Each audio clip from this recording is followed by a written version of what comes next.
Certificate ఉంటే ఉద్యోగం వచ్చేది. ఇవాళ పరిస్థితి లేదు. మొన్న మేము గ్రూప్ 1 ఉద్యోగాలు 562 మందిని నియమిస్తే 60% బలైన వర్గాలకు ఉద్యోగాలు వచ్చినాయి. ఉన్న రిజర్వేషన్ 42% మేము ఇస్తామంటే 60% గ్రూప్ 1 ఆఫీసర్లు ఈరోజు బీసీలో పిల్లలు సెలెక్ట్ అయినరు. లక్షలాది మంది కాంపిటేటివ్ ఎగ్జామ్స్ రాసిండ్రు. చదువులో పోటీ పెరిగింది.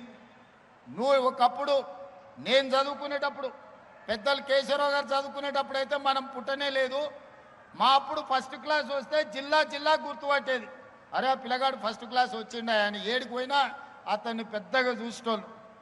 ఇవాళ ఫస్ట్ క్లాస్ కాదు, 100కి 100 మార్కులు వచ్చేటోళ్ళు 1,00,000 మంది వెళ్తారు. 10థ్లోనో ఇంటర్మీడియట్లోనో. ఈరోజు ఆయనలో ఫస్ట్ క్లాస్ ఇట్ల మీద లెక్క పెట్టేటోళ్ళు పాస్ అయ్యేటోళ్ళు. సెకండ్ క్లాస్లో కొద్దిమంది.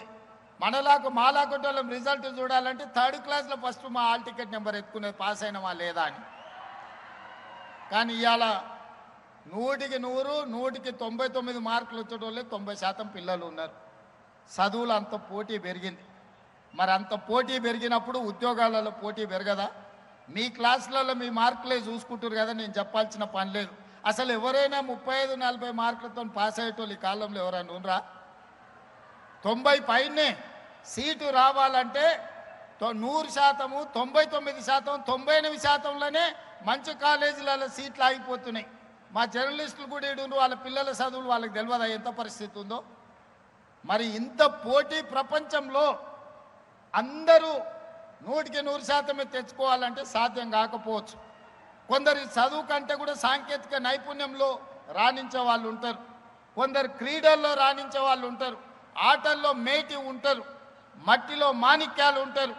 వాళ్ళు క్రీడల వైపు వచ్చినా, అందుకే యంగ్ ఇండియా స్పోర్ట్స్ యూనివర్సిటీ ద్వారా క్రీడలలో రాణించిన కోట్ల రూపాయల నగదు బహుమతే కాదు, ప్రభుత్వ ఉద్యోగాలు ఇస్తామని నిన్నగాక మొన్న గ్రూప్ 1లో నిఖత్ జరీన్ బాక్సింగ్ ఛాంపియన్కు డిఎస్పీ ఉద్యోగం ఇచ్చినాం. సిరాజుద్దీన్ క్రికెట్ ప్లేయర్కు ఉద్యోగం ఇచ్చినాం.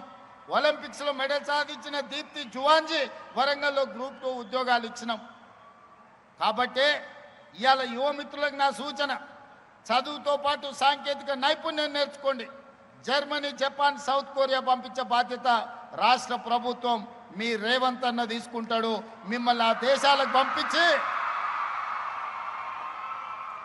మీ తల్లిదండ్రులు మీ భవిష్యత్తు కోసం ఎంత బాధ్యతాయుతంగా వ్యవహరిస్తారో అంతే బాధ్యతతోని మీ భవిష్యత్తు కోసం నేను ప్రణాళికలు రచిస్తా. మీరు అద్భుతంగా రాణించండి. సాంకేతిక నైపుణ్యంలో జర్మన్, జపాన్, సౌత్ కొరియా లాంటి దేశాలలో మీకు ఉద్యోగాలు ఇప్పించే బాధ్యత నేను తీసుకుంటా. మీరు క్రీడల్లో రాణించండి.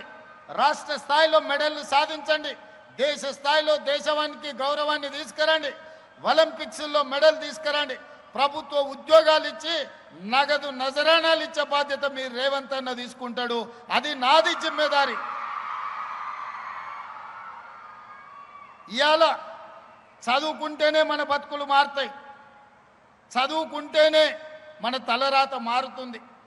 సాంకేతిక నైపుణ్యం ఉంటేనే ఉద్యోగ ఉపాధి అవకాశాలు వస్తాయి. అవకాశాలు అందిపుచ్చుకోవాలి.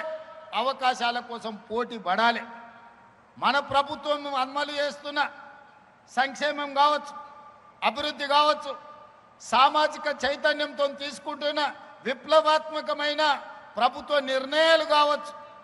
ఆనాడు 40 సంవత్సరాలు కృష్ణ మాదిగ ఎస్సీ కులాల వర్గీకరణ కోసం కొట్లాడాడు. మాదిగ ఉపకులాల కోసం దేశం మొత్తం పోరాటం చేశారు. 30-40 సంవత్సరాలు ఎవ్వరు అమలు చేయలే. ఈనాడు ధైర్యంగా గుండె మీద చేసుకొని తెలంగాణ రాష్ట్ర ముఖ్యమంత్రిగా దేశంలో మొట్టమొదటి రాష్ట్రంగా మాదిగ ఉపకులాల వర్గీకరణ చేసి ఈరోజు 30-40 మంది గ్రూప్ 1 అధికారులకు నియామక పత్రాలు అందించిన ప్రభుత్వం తెలంగాణ రాష్ట్ర ప్రభుత్వం. మాదిగ ఉపకులాల వర్గీకరణ చేయడం ద్వారా సమాజంలో ఉన్న సమస్యను పరిష్కరించడం. కులగణన ఈ దేశంలో గొర్రెలకు లెక్కుంది, బర్రెలకు లెక్కుంది, కోళ్ళకు లెక్కుంది, కుక్క పిల్లలకు లెక్కుంది, చాప పిల్లలకు కూడా లెక్కుంది. కానీ మా బలైన వర్గాలకు లెక్క లేదు. 100 సంవత్సరాల నుంచి ఎవరు లెక్కగట్టాలన్న ఆలోచన చేయలే. ఆలోచన చేసినా ధైర్యం చేయలేదు ఎవరు బలైన వర్గాలను లెక్కించడానికి. 1931లో బ్రిటిష్ రాజులు చేస్తే 100 ఏళ్ళ మళ్ళీ ఎవరు చేయలే. కానీ ఈనాడు మా మిత్రుడు మహేష్ కుమార్ గౌడ్ గారు, మా సోదరుడు బట్టి విక్రమార్క గారు, నేను కలిసి పొన్నం ప్రభాకర్ గారి అధ్యక్షతన ఈ దేశంలోనే మొట్టమొదటి రాష్ట్రం తెలంగాణ రాష్ట్రం జనగణన చేసి బలహీన వర్గాల లెక్క తేల్చి మీరు ఎంతమంది ఉన్నారో, మీరు ఎంత భాగస్వామ్యం మీకు ఇవ్వాలో లెక్కలు తేల్చి ఈరోజు కేంద్ర ప్రభుత్వానికి సవాలు విసిరిన ప్రభుత్వం ఈ తెలంగాణ రాష్ట్రంలో ఉంది. మీ రేవంత్ అన్నగా నేను మీకోసం చేసి పెట్టిన ఈరోజు ఫిబ్రవరి 2024 నాడు మొదలుపెట్టి ఫిబ్రవరి 2025 నాటికి సంవత్సరం తిరిగే లోపల లెక్కలు మొత్తం లెక్క పెట్టి ఫిబ్రవరి 4ను సామాజిక సోషల్ జస్టిస్ డేగా ఈరోజు తెలంగాణ రాష్ట్ర ప్రభుత్వం జరుపుకుంటుంది.